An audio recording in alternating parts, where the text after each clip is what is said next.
C'est parti. Donc aujourd'hui, on voulait aller explorer, des peuples des continents légendaires, l'Atlantide nue, la Lémurie. Aller voir ce qu'il en est exactement par rapport à ces mythes.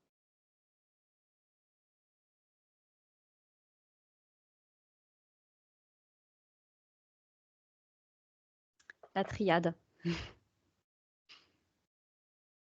que tu perçois, Patricia?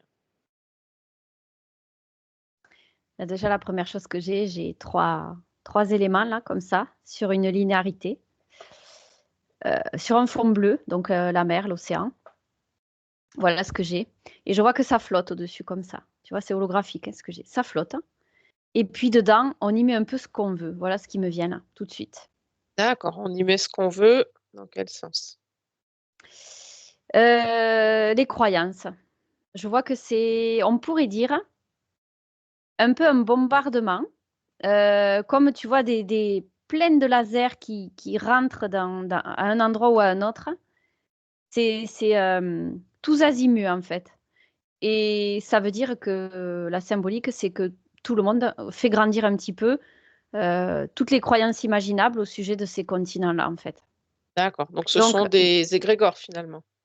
là, ce que j'ai, ouais, carrément, des égrégores qui se remplissent de tout, d'un peu tout et n'importe quoi, c'est-à-dire qu'en fait, on peut tout apprendre là-dessus et rien à la fois parce que il y a beaucoup de choses qui se contredisent, qui ne sont pas vues de la même façon, quoi. Et alors, il y a des vérités qui se rejoignent, enfin des vérités, des réalités qui se rejoignent en fonction de la majorité de ce que mettent les gens, des croyances qui se rejoignent. Mais dans l'ensemble, c'est un amas de contradictions bien souvent. Et pourtant, au départ, il y a quelque chose de réel, enfin d'universel, on pourrait dire, D'accord, ben là-dessus. justement, je voulais qu'on aille, voir l'origine. On va prendre l'Atlantide, hein, par exemple. Sous la couche. Ouais, aller à l'origine de cette histoire, l'Atlantide. Donc un des premiers écrits, bah, le premier écrit en fait, c'est, Platon, qui a écrit sur l'Atlantide, qui a pas écrit beaucoup, c'était pas très détaillé ce qu'il a écrit sur ce sujet et c'est le point de départ. D'accord. Donc ça, après, c'est les enseignements qui nous sont fournis. Les Maintenant, premiers, on va ouais. aller voir. Ouais. Alors, bah, déjà, la première info qui me vient, puisque là, je me suis mis sur un plan subtil, hein, c'est que il n'y a pas de premier, il n'y a pas de second, en fait. Donc là, il doit parler sur notre linéarité terrestre où il y a Ouais, passé, présent, futur. oui, Mais sur le plan subtil, il n'y a pas de premier, il n'y a pas de second. Tout est au même, bien oui. sûr, même moment, hein, comme on dit à chaque fois. Donc, quand je me positionne sur l'Atlantide, en premier lieu, je vois un immense vortex bleu de l'eau, quoi, en fait. Et c'est un tourbillon infini, en fait. Voilà, comme un ouragan, un immense vortex. Voilà ce que j'ai. Le bruit de l'eau, j'ai. D'accord, si tu te places sur le plan physique. C'est un vortex que j'ai au milieu de la mer. Sur le plan physique? Ouais. OK. Il est sur le plan physique, mais il n'est pas vraiment perceptible, en fait. Il est dans l'eau, il se fond avec la mer et c'est aussi pour ça qu'il passe inaperçu. C'est immatériel, hein? Ça a une physicalité, mais pas 3D, quoi. C'est plus OK. fin que la 3D. Comme les corps subtils lors du décès, par exemple. Tu vois, c'est tellement fin qu'on est très peu nombreux à pouvoir les voir. Parce qu'ici, on est vraiment dans la densité maximale, quoi. D'accord, donc il y a pas de voilà, il y a pas d'existence physique 3D pure? 3D pur, non, ouais, c'est beaucoup plus fin que ça. Oui, c'est ce que j'ai là. D'accord, donc si c'est sur ce plan physique mais imperceptible, qu'est-ce qui le fait se est-ce que c'est un début de matérialisation? C'est quoi? Non, c'est une matérialisation, propre à part entière. Simplement, pour pouvoir la percevoir et s'y relier, ce que j'ai là, c'est qu'il faut que les consciences s'affinent. Si c'est trop dense au niveau du point de vue des consciences, de leur compréhension, de leurs agissements dans la 3D, elles ne peuvent le voir et y accéder, et profiter des bienfaits finalement de ce vortex, de ce qui existe du point de vue de l'Atlantide, je dirais. D'accord. OK. C'est comme un pont d'accès à une conscience supérieure. C'est ça que j'ai là. À quoi est relié ce vortex? Alors déjà à la mer et au reste de la création, donc le tout et le rien à la fois. Je sais que ça va en perturber quelques-uns ou quelques-unes de dire ça Oui. comme ça, mais Oui, on est sur bah, le multidimensionnel là donc. Oui, c'est en fait la mer, c'est un pont pour accéder à la création, tu vois? C'est ça que j'ai là. et qu'est-ce que tu entends par la création? Tout ce qui existe partout, tout, mettre des mots là-dessus. C'est tout ce qui est invisible, c'est le vent, c'est l'air, c'est nos corps physiques, c'est ce qu'on voit pas, c'est ce qui existe, c'est les énergies, les égrégores. La création, c'est tout ça, en fait. Et c'est illimité et tout petit à la fois, puisqu'il y a pas vraiment de forme, en fait. C'est du D'accord. subtil. Mmh. OK. Donc du coup, quelle est l'origine de cette Atlantide? Il y a pas d'existence physique, on entend beaucoup parler dans, voilà, dans certains, Alors s'il y en a une, hein, existence physique, hein, mais elle est pas perceptible dans oui, la 3D. Mmh. bah, c'est pas pour moi, c'est pas physique si tu peux pas le percevoir. Oui, ça, c'est mentalisé, ça. Parce qu'il y a plein de trucs qui existent et pourtant on les perçoit pas. Regarde l'air qu'on respire, c'est bien physique et on le voit pas, tu vois? Ça, c'est toujours mon meilleur exemple, l'air. Mmh, Mais en fait, je vais essayer d'expliquer au plus clair parce qu'il doit y avoir des gens comme toi qui veulent analyser le truc d'un point de vue du cerveau humain, c'est normal, hein. Mais l'origine, en fait, c'est la création. Donc, il y a pas vraiment d'origine, ça a toujours existé. Et c'est un pont pour ceux qui vont vers plus de conscience, un moyen de clôturer un cycle et de devenir plus conscient. Voilà ce que c'est. Et ça existe depuis toujours. Et ça a toujours été là. Et à la fois, on pourrait dire que ça n'a jamais été là.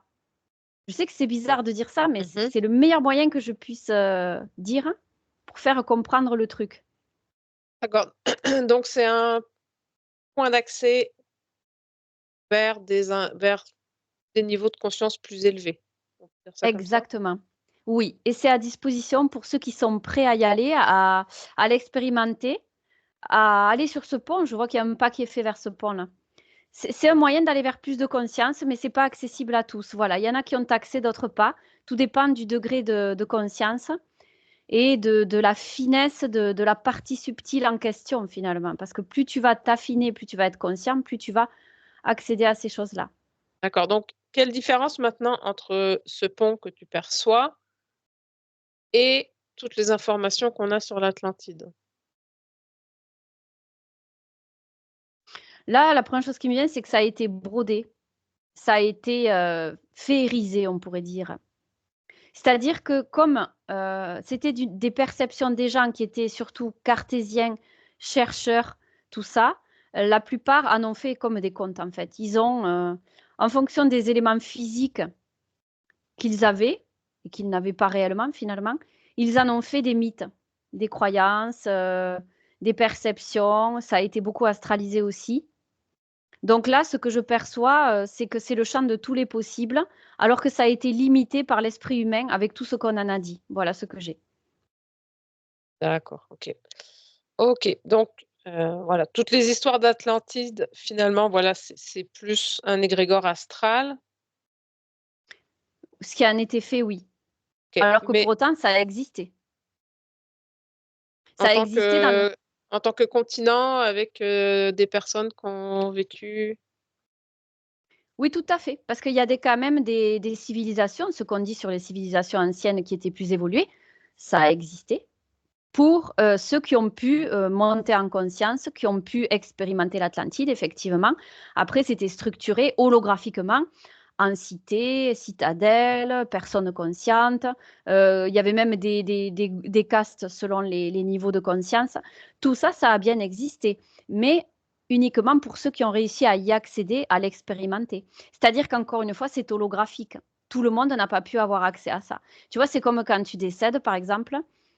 Tu te retrouves sur les plans de conscience dans lesquels tu es resté au moment du décès. Donc, il y en a qui vont voir des paradis, d'autres qui vont voir des enfers, d'autres qui vont voir des entités. Enfin, selon ton niveau de conscience, tu vas expérimenter des hologrammes différents.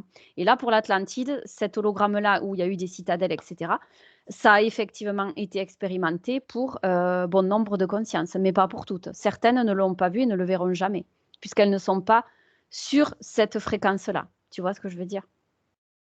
D'accord, OK. Donc, on trouvera jamais de traces physiques de ça? Ben, si, ça veut pas le mental là. Si, physique, on peut en trouver, mais pas dans la 3D dans laquelle nous sommes ici présentement. Il faudrait qu'elle s'affine pour qu'on puisse le retranscrire et le voir. Parce que là, c'est hypothétique, tous ceux qui en parlent, ils sont vraiment dans la 3D, ils sont cartésiens, ils sont dans la réflexion, dans le mental, et ils n'arrivent pas trop à percevoir cette réalité-là, puisque c'est beaucoup plus fin, sur un plan physique plus fin et non perceptible par la majorité. Voilà, c'est ça. D'accord, Donc ça OK. existe bien dans la physicalité, mais on ne l'aperçoit pas. La plupart ne Ouais, l'aperçoivent pas. OK, ouais. Mm. C'est ça qui est, Et ouais, c'est ça qui est compliqué. compliqué pour un mental humain, ouais. Bah, Et oui. oui, mais je comprends tout à fait, hein, j'accepte d'entendre ça, il n'y a pas de souci. Mmh. D'accord, OK, OK. Donc voilà, après il y a des égrégores donc qui viennent quand même gonfler tout ça. Ouais, Faire attention à complètement. tout ce qui peut être, dit, raconté sur, Bah oui, ouais. tout est déformé. Donc c'est la même chose pour les autres continents, civilisations perdues. Ah, exactement, c'est la même chose en fait.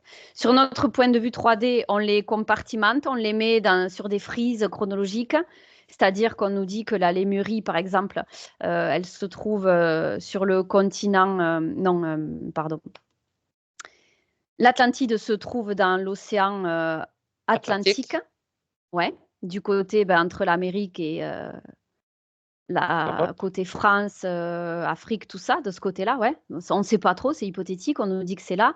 La Lémurie, on nous dit que c'est dans l'océan Indien, entre l'Afrique et l'Australie.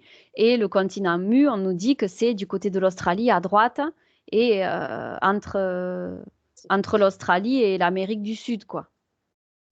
Voilà, ça, c'est les frises chronologiques 3D. Mais du point de vue où je me situe sur le plan subtil, c'est le centre du cercle, tu vois, et c'est autour du cercle, comme nous avec notre conscience globale et les multi-consciences divisées qui sont tout autour du cercle. Et bien là, c'est exactement pareil avec ça. Je vois que tu as l'Atlantide, la Lémurie, Mu, mais il n'y a pas de place spécifique. Tout est là, en fait. Il n'y a pas de date, il n'y a pas de... Mais d'un point de vue humain, on a mis des dates chronologiques et des frises là-dessus, ouais. Alors que d'un point de vue subtil, il n'y en a pas, quoi. Donc là, tu perçois ça comme des plans d'expérience, d'autres plans d'expérience, d'expérimentation? Exactement, des plans d'expérimentation possibles, hypothétiques, où les consciences vont pouvoir s'élever pour des compréhensions différentes. C'est-à-dire, c'est pour mesurer notre propre pouvoir à chacun finalement. Quand tu as un niveau de conscience qui s'élève, eh bien, tu peux expérimenter dans des cycles différents. Et là, finalement, chacun représente un cycle. Parce que dans notre incarnation, c'est fait de cycles finalement. Tu termines un cycle, tu vas dans un autre. Et il y a des cycles qui peuvent nous faire régresser aussi, attention, hein. Pourquoi tu disais Régresser, hypothétique, hein? bah, hypothétique parce que justement, quand il y en a qui ne sont pas en mesure d'affiner leur conscience, eh ben, ils n'accéderont pas à cette civilisation atlante, par exemple. C'est pour ça que pour eux, c'est hypothétique. Ça dépendra de leur évolution. Tu vois, ce que j'ai là, c'est que tout le monde ne va pas vivre et expérimenter l'Atlantide. Uniquement certaines consciences. Il y en a eu bon nombre, beaucoup, beaucoup, beaucoup. Mais toutes les consciences n'ont pas expérimenté l'Atlantide. Toutes n'ont pas été là. OK. On entend souvent parler de fin cataclysmique, hein, pour l'Atlantide. Ouais, c'est la fin d'un cycle où la conscience devait s'élever pour accéder à un autre plan de conscience. Enfin, c'était l'idée, hein, c'était le test, on pourrait dire. Et la fin du cycle, le cycle a pris fin parce que finalement, il y a des compréhensions qui se sont faites et il fallait aller plus loin. Donc, comme toutes les compréhensions ne se sont pas faites sur ce cycle de l'Atlantide, eh bien, il s'est clôturé puisque Le tour avait été fait et il y a autre chose qui a pris place à la place de ça. Tu vois ce que je veux dire? OK. Donc, c'est pour ça qu'on te parle d'engloutissement, de fin du monde, d'apocalypse. Bon, tout ça, c'est des termes très, très. Je sais même pas si on peut les appeler New Age, mais non, c'est des idées toutes faites, en fait. Tu vois, c'est. Comment on pourrait dire? C'est une sémantique qui est très limitante parce que c'est pas. Ça va au-delà d'un cataclysme. C'est vraiment la fin d'un cycle qui permet d'évoluer en conscience encore sur autre chose. Moi, c'est plus comme ça que j'exprimerai. Parce que là, tu vois, c'est très alarmiste. La fin d'un cycle, l'engloutissement, on est tous morts, Ouais, noyés. Enfin, moi, c'est pas ça que je perçois de l'Atlantide. C'est vraiment un moyen d'accéder à d'autres niveaux de conscience et de compréhension de qui nous sommes. C'est vraiment ça que j'ai sous les yeux là. C'est le cas de le d'accord. dire. OK. Moi, j'avais pas d'autres questions. Est-ce que tu avais une conclusion? Autre chose qui te vient? Oui, j'ai un truc qui me vient. Non, mais c'est bien d'avoir exploré ça, parce que ça remet les pendules à l'heure un peu pour qui ça résonne. Moi, ce que je perçois là, ce que je pourrais dire, c'est qu'en fait, attention à ne pas trop aller se perdre dans les croyances, les civilisations, tout ce qu'on dit avoir existé, tout ce qu'il y a dans nos livres d'histoire. C'est bien de s'instruire, d'aller y faire un tour, si vraiment ça nous apporte des éléments pour notre compréhension actuelle. Mais de mon point de vue, c'est bien de ne pas aller s'y perdre trop longtemps, quoi. Voilà, c'est bien pour le loisir, pour ci, pour là. Mais tout ce que ça fait souvent, c'est que ça nous maintient dans le mental et ça nous détourne de la compréhension de qui nous sommes dans l'ici et maintenant. Parce que quelque part, on pourrait dire, finalement, dans la logique, qu'est-ce qu'on en a à faire d'aller voir ce qui s'est passé il y a 12 000 ans? Quel intérêt, ici et maintenant, dans ma compréhension du moment de qui je suis? Tu vois ce que je veux dire? Ouais. Qu'est-ce que ça va m'apporter? On va aller mentaliser un truc, on va aller faire des bons en arrière, et finalement, on fait une dissociation mentale de ici et maintenant. On va voir ce qui s'est passé il y a 12 000 ans. Ça va nous servir à quoi? Ça va satisfaire notre mental où on a besoin de comprendre, d'apprendre. Mais tu vois, ce qu'il ne faut pas oublier, c'est que la majorité de nos livres d'histoire géo, ça retrace pas la vérité, ça retrace tout ce qui a été perçu comme là, en fait, hein, des sommes de croyances sur des choses qui ont hypothétiquement existé, mais qui est là pour le raconter? Puisqu'on Ah est soumis au voile de l'oubli. Tu vois ce que je veux dire? ah, c'est sûr que ça peut pas être complet l'histoire, hein. L'histoire, elle a été galvaudée en grande partie. Je ne dis pas que tout est faux dans ce qui est dit, mais il y a des choses qui ont été déformées. Pareil on parle souvent des écrits de la mer morte. Les vrais écrits, ils ont été tout a été déformé depuis les vrais écrits. Comme pareil, les enseignements christiques, tout a été détourné. Il y a plein de trucs qui ne sont plus vrais. Ça a été détourné par l'Église. Donc, le discernement est de rigueur et l'ici et maintenant reste la priorité. Donc, je ne dis pas qu'il ne faut pas aller chercher, mais attention de ne pas aller se perdre dans tout ça, quoi. Bon. Moi, c'est ce que je dis, tu vois, par exemple, ce qu'on peut dire à nos enfants, c'est tout ce que tu apprends, il y a une part de vérité, comme dans tout ce qu'on te dit. Et il y a une part où c'est ta vérité qui doit résonner. Donc, si pour toi, ce que tu apprends là, ça sonne pas juste, eh bien, dis-toi que derrière, il peut y avoir autre chose. Pas partir dans des trucs tout faits. On me dit ça, donc je le prends pour vrai, possiblement. Donc, je prends ce qui résonne. Ce qui résonne pas, eh bien, écoute, je prends ce qui va résonner pour moi. C'est valable pour tous les enseignements, finalement. Donc, Ah, discernement et instant présent avant toute chose. Voilà. très bien, merci. Merci à toi.